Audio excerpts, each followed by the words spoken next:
За почеток, почитувани гледачи, децата од дневниот центар Патека на надежта сакаат да ги видите нивните боенки. Да ги кренеме да ги види камерата сите цртежи.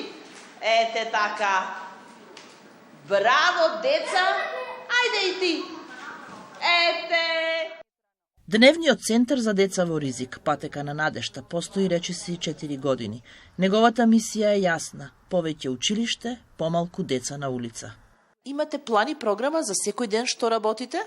Да, имаме годишна програма, имаме неделна програма за дечињата со теми кои што ги доловуваат нивните интересни теми, тоа што ги интересира, односно теми поврзани со училишните теми. Иако, морам тоа да го нагласам, дел од дечињата на нас не се вклучени во образовен процес, бидејќи нашиот дневен центар се вика Патека на надежта, односно дневен центар за деца во ризик, значи доаѓаат од семејства во ризик и не посетуваат училиште дел од нив. Колку имате всушност овде дечиња секој ден кои што ве посетуваат? Според правилникот на МТСП, нашиот број за жал е ограничен. Имаме 24 корисници кои што редовно ја користат нашата услуга. Колкава е тоа возраст на децата? Имаме различна возраст на дечињата од 6 години до 15 години. Може ли подетално да објасниме што значи тоа деца во ризик?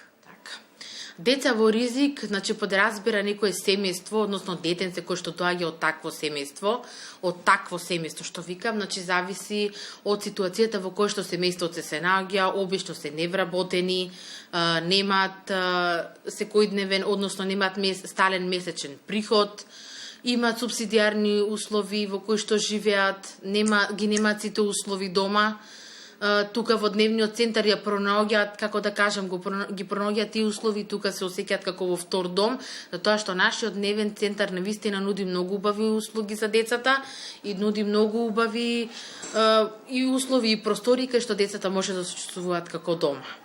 Всушност кажавте дека некои од децата се надвор од училишните обврски. Што значи тоа? Значи дека не знаат да читаат и да пишуваат?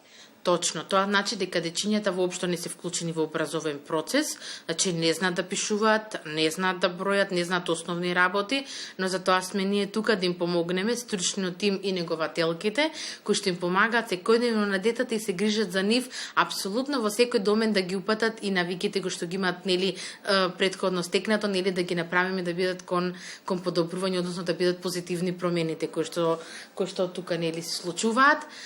Децата тука кога доаѓаат, ова го гледа како ни втор дом, како што кажав пред малку, ја осеќаат топлината, сакаат внимание кој што ние апсолутно им го даваме целосно, чувствуваат дека се тука сакани, чувствуваат дека прв пат тука седнале на клупа, затоа што претходно не биле вклучени во образовен процес, почнале тука да учат азбука, затоа што претходно не слушнале, не знаеле што е тоа азбука, не знаеле колку букви има, не знаеле колку бројчиња има, значи тука почнуваат да учат со најосновните работи, па еве сега веќе гледам дека имаме стварно, можеби за краток период, ама имаме стварно позитивни промени кај многу од децата. И навистина се смените на подобро и навиките и знаењата на дечињата.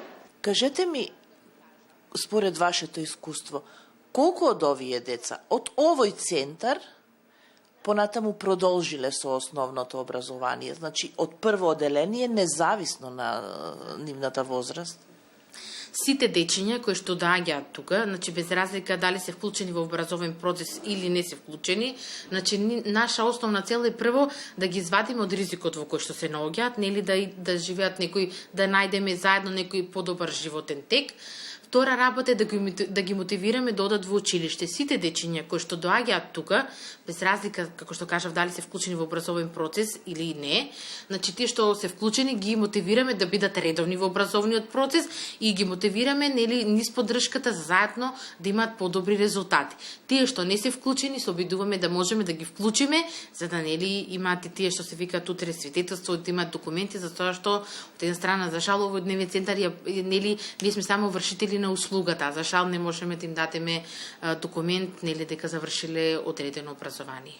Колку долго во текот на денот остануваат во центарот? Децата се поделени во две групи, така да негде остануваат по 4-5 часа, со тоа што првата група доаѓа од сабаље, додека идат во училиште, тоа е негде до 12:30-1, а втората група доаѓа од 12:30-1 и до кај 4-5 во зависност од потребите. Ако има потреба, може да се остане покасно.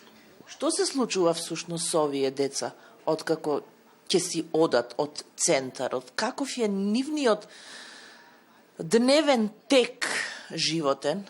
Со дечињата, иако сме били на терен, сме ги посетувале, не можеме да бидеме за жал 24/7 со нив, но при разговор можеме да приметиме дека навистина децата се имаат сменето. Имаме дечиња кои што питачеле, откако дошле тука во дневниот центар, сме разговарале со нив, со родителите, позитивно влијаеме и гледаме дека децата веќе не питечат. Или ако излегувале претходно секој ден на улица, сега, например, ќе излезат. Обично тоа се случува во петочна молитва кога има, може да видиме некој кај џамијата, тоа се обидуваме и тоа да го спречиме.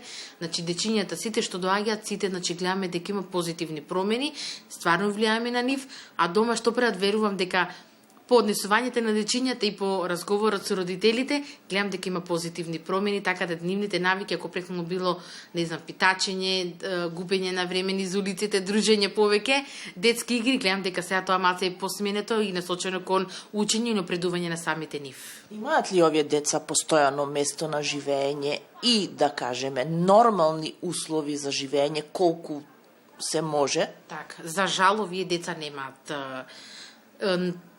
Дел од нив имаат, но не сите, поголем дел од нив немаат нормални услови, затоа го спомнав тоа на почетокот, значи нашиот дневен центар нуди на вистина многу добри услови. Имаме тука услови, и тоа им го кажуваме нели на родителите, дека може тука да дојдат, да донесат талишта, облека, да се испере, да се исуши, после да им се врати, значи дел од нив немаат основни услови дома, значи децата тука, дел од нив кога дојдоа, кога почна тука да ја користат бањата, значи не знае што е туш, не знае како се држи тушот, мислам тоа е стварно нешто и емотивно и жално да го гледаш, ама од друга страна милото е за тоа што децата ги учиш на нешто ново, значи те знаат дека треба редовно да се бањаме, дека треба да бидеме чисти, да одржуваме чистотата. Имаат ли некаков оброк во центаров? Да, има тука еднаш во денот оброк, со тоа што негователките готват тука во кујната и децата имаат секој ден подготвен оброк за нив. Секој месец Дневниот центар до Министерството за труд доставува извештај за успехот на децата. Повеќе од 60 деца во изминатите 4 години биле згрижени во центарот, со што се нагласува потребата за опстанок на овој центар, за да има се помалку деца роми кои би го поминувале денот во питачење. За крај на нашата дружба, наглас ќе ви прочитаме дел од денешната лекција Зимска облека. Зимска облека. Кога ќе зимата станува студено, па на сите ни е потребна потопла облека. И затоа вие денеска сите боите што?